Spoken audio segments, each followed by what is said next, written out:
I'll bring you up to speed on, I don't know what's happening on the ground. I do know that the Salt Lake Tribune, which called me a Nazi sympathizer with a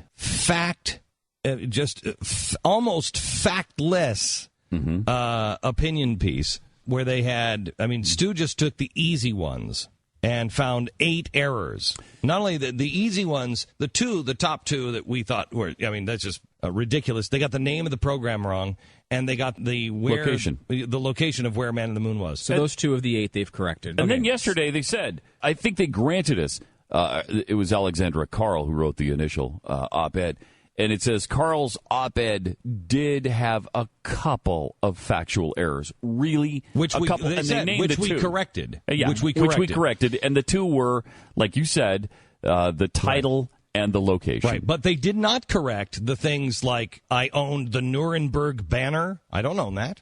Yeah, right. I don't own that.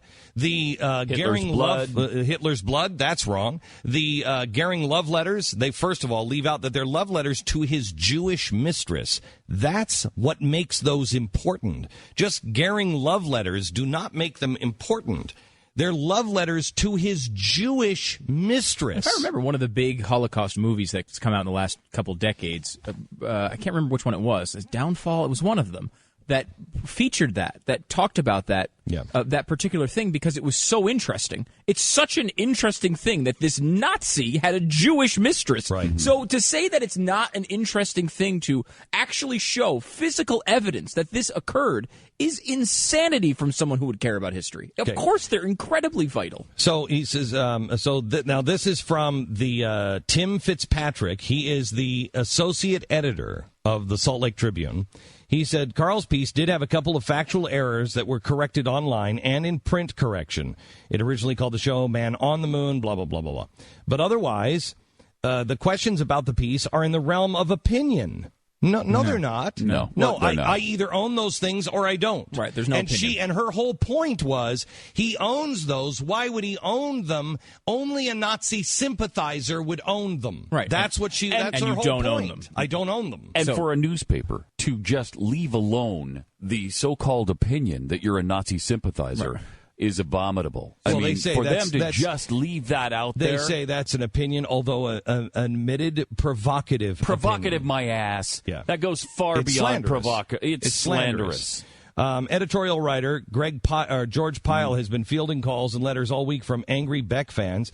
And he said outside of the 2 corrections, no one has pointed out factual errors in Carl's piece. So I did. No one? I did to them on Twitter last night. Yeah, Twitchy reported and others. How many times have we done it this week? Yeah. We pointed out for him quite a few times. But I didn't even go after the Nazi sympathizer stuff. The fact that you've won the Zionist Organization of America's Defender of Israel Award, how could that person be a Nazi sympathizer? It's insane. But forget about all of those things. I just did stuff like, hey, the room that she described is not an adjoining room. How would you make that mistake if you went? If you went to the museum, how would you make that mistake? You wouldn't, because she wasn't there. Right. Ask her if she was there. Right. They have not done that. Or the stuff that you owned, the fact that it's not even a handkerchief. They're like, the handkerchief has Hitler's blood on it. Well, we don't know that it's Hitler's blood, and it's a napkin. So you're completely wrong on that. 2 inaccuracies in that one line. I didn't even go with the rally thing. I thought that was too complicated for them. Let's just get the actual physical ownership of items right. How about that? Especially when it's vital to your point. That is your case. Yeah. He owns these. Her line was, why would he own these? Only a Nazi sympathizer would preserve them. So, it's not me. I don't own them. Oops. And so they have doubled down. Now, I have to tell you that Michelle Malkin, she wrote a piece yesterday. Do you guys have that piece by any chance? I don't. Shoot. I did. Hold on one second. I do have it here. Hold on. Okay, yeah, grab it. Otherwise, now, did she print this? Because I know she sent it in. The only reason I hesitate in reading it because I know she sent it in to the Salt Lake Tribune because she was thinking. Now you get a free column from Michelle Malkin. You run it. She's like the biggest columnist in America, and she just wrote you a letter to the editor. You run that every time if you care about the truth and if you care about your freaking newspaper. They won't run it. And I'm sure they won't, but I just don't want to give them an excuse to not run it by saying it's already been read. Then find out if... But she wrote a blistering blistering editorial. I just got it in my mailbox last night, and I'm Michelle, you're just the best. She's awesome. And she's really pissed. She was really there. pissed. She went through the museum. What she said. Mm-hmm. That's what she said. Doesn't seem like the author went through that. No. No. Now, cancel your subscription to the Salt Lake Tribune.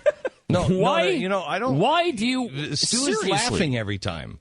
Seriously. I'm serious. What of course is you're serious. It's just making me laugh because you said it 5,000 times over the past 24 hours. But what is it? I mean, really, what is it that if you are a listener of this program, the Salt Lake Tribune, they endorsed the president. Yes. They Against Mitt endorsed Romney. the president. 75% of Utahns, or 73, 75, something very close to that, voted for Mitt Romney. They are so out of touch. They're so out of touch. They're so not out of step. Utah. And you are funding them. Yeah. You're funding them. You're giving them the money to further these opinions. Stop it. And beyond that, you're giving them the clout. They can say, well, we're a growing newspaper, or we're the number one newspaper in the state. Why? Do you know how close it is between them and the Deseret News? 27,000. If everybody who disagreed, everybody who said every day, oh, this rag, it's nothing but a rag. If you would stop buying the newspaper, they'd be out of business. So I don't understand why. And it's one thing. If you don't have an alternative, you must have the newspaper. I got to get the sports page. I don't even read the opinion piece. You've got a great alternative in town at the same time, a morning delivered newspaper called the Deseret News. Why not subscribe to that? It's just so easy. It's a no-brainer. Cancel your subscription to the Salt Lake Tribune. I'm going to continue to laugh because it makes me laugh that you're. I don't think I've ever seen Pat more passionate about anything. I don't know if I think he was. Pat was more passionate on this. Pat called me when he saw it. Yeah, he was like, "You're suing them. You're suing them." Yeah, I'm like, "No, I'm not." And he's like, "If you're not going to call legal, I'm going to." Yeah, you're suing them. And it's funny when you guys were on the plane discussing that. I was on the air trashing the Salt Lake Tribune for the article. It was so infuriating because look, journalism we know sucks. But to see it done at this level, to see a newspaper go to these depths to bash you when, believe me, we do it for a living, there's a lot of stuff to bash you on. Mm-hmm. I don't care if you disagree with me. I really don't care if you disagree with me. But to lie about me, and that's what this is. Well, I have never said cancel your subscription to the New York Times or the Washington Post, because they've never run a hit piece like this on you that I'm aware of. This is the worst thing I think I've ever seen on you. Well, mainly can you think of a worse of the factual inaccuracies, like the factual inaccuracies and the libelous, slanderous, whichever is print. A statement in this that he's a Nazi sympathizer is just beyond. I feel like that's reason. Been out there. I don't know. No, they've said that I am a Nazi, an anti-Semite, in a different way. Mm-hmm. Yeah, yes. But they're saying that I'm preserving this is the most blatant, history. Yeah, ugly. I'm preserving this history because I'm a Nazi sympathizer, and almost with the insinuation, if not the downright claim, that you're preserving it for the purpose of bringing that back. And Pat can tell you, I don't even have some of this stuff in a safe in my house. Right, I don't even it's so want nasty. it in my house. I think it's so evil. Mm-hmm. I don't even want it in my house. I don't have it here, and I don't have it in my house. I don't want anything. I don't want it around me at all. And, you can call me whatever you want. You can call me a freak or whatever. I've had prayer groups come over and pray to get all of the bad mojo off of that stuff because I don't want anything to do with it.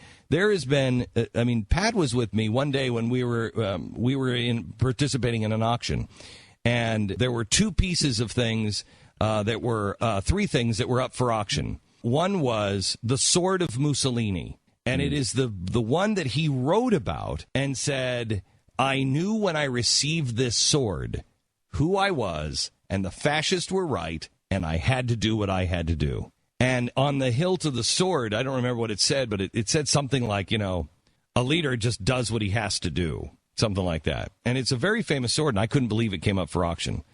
And tried to grab that for our museum. Why am I collecting these things? For a museum with David Barton.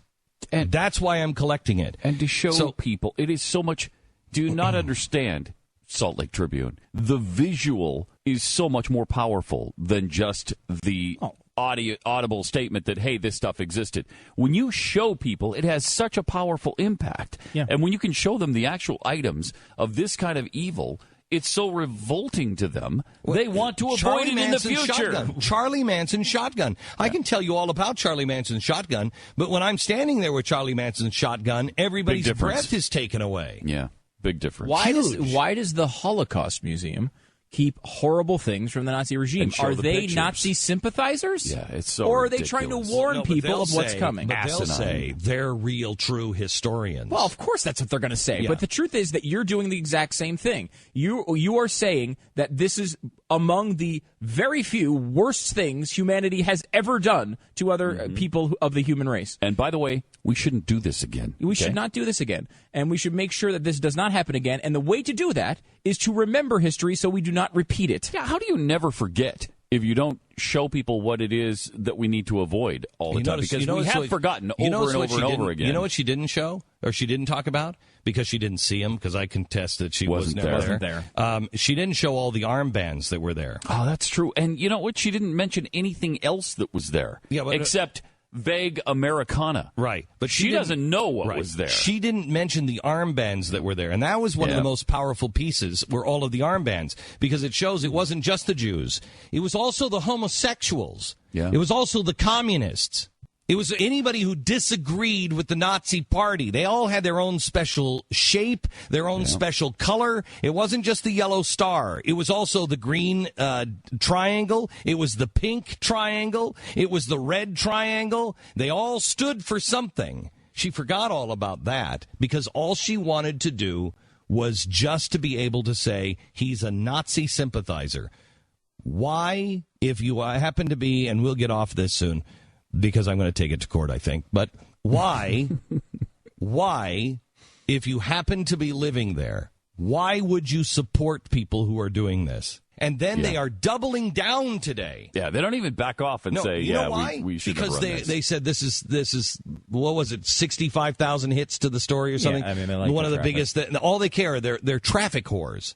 That's all they care about. And that's why you saw so many people trash me. Well, give them the kind of attention they don't want. Right. Cancel your subscription to the Salt Lake Tribune What you're doing today. right now, what we're doing right now is giving them attention, and we're saying to you, this is what they're doing. Don't read the story. Why do you even read the story? We're telling you what the story is. If you want to read it yourself because you don't trust us, that's fine. Then go ahead and do that. But that's what they want, is the traffic, so they can sell that. What they don't want is you to actually pick up the phone and cancel your subscription. Yeah, this is a short-term thinking, obviously, by them. They're going to sit there and they're going to make a big deal out of this, and they'll get their few thousand hits here and there, and then thousands of people will cancel.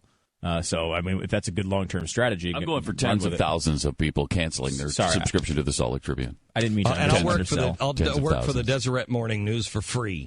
Yeah, me too. I'll go deliver it door to door for free. I'll go for a week and deliver it door to door. You change your subscription. Yep. And you, if they want to work out a deal, I'll go hand deliver the paper to the new subscribers, the ones I've done it before. My son was a paper boy for the Deseret News when he was 12 years old. I'll do it again. Do it. I will absolutely do it. If you're one of the subscribers that makes the Deseret Morning News number one against these people who are reprehensible. Yep. Reprehensible. Evidence to that point. They ran a posing thing from a listener of ours who said, hey, wait a minute, what you're saying is not right. Now, the listener titled it, I think it was On Glenn Beck and Nazis or something like that, saying on the crappy commentary you had last week. They changed the title to Uninformed Opinion. Now, technically, our listener was writing about the uninformed opinion of the other original writer, the original author. However, it makes it look like her opinion is uninformed as she wrote it. Did the author of that letter, did they have a byline?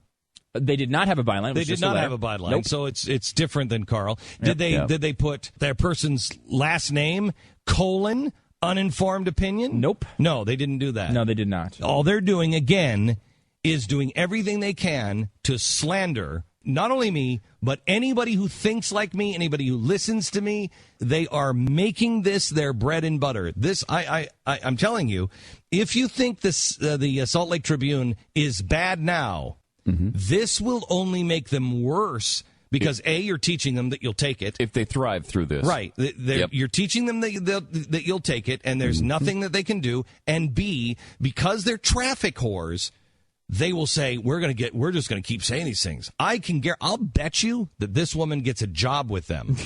I'm not kidding you. I'll bet you that they would hire either her or people like her. Here's the latest headline. Gray, cancel your subscription to the Salt Lake Tribune. And they didn't have anybody to... But can you stop listening to your messages now, Pat? Now Pat's listening to his message. I can hear him from over here. No, you're listening to your messages. No, I'm not. No. Why? What were you doing? What were you? I pushed the wrong button. Leave the phone alone. I mean, perhaps. Put the phone down. I couldn't believe it was actually my doctor, and I was trying to make sure, and sure enough. So you were listening, so now you're admitting I was it. Not. Now it's the Salt Lake Tribune syndrome here. No, that was the Siri voice, because I pushed it too long, and Siri came up. Yeah, push it again. Push it again. Push Siri. Push it again. Now he can't figure out how to do it. Push again. Yeah, now there it is. There it is. All right. Now it won't work. Okay. Yeah, so greedy. Just greedy. Siri, make Pat's phone go away. Don't again know what I was talking about, but is that person talking a Nazi sympathizer?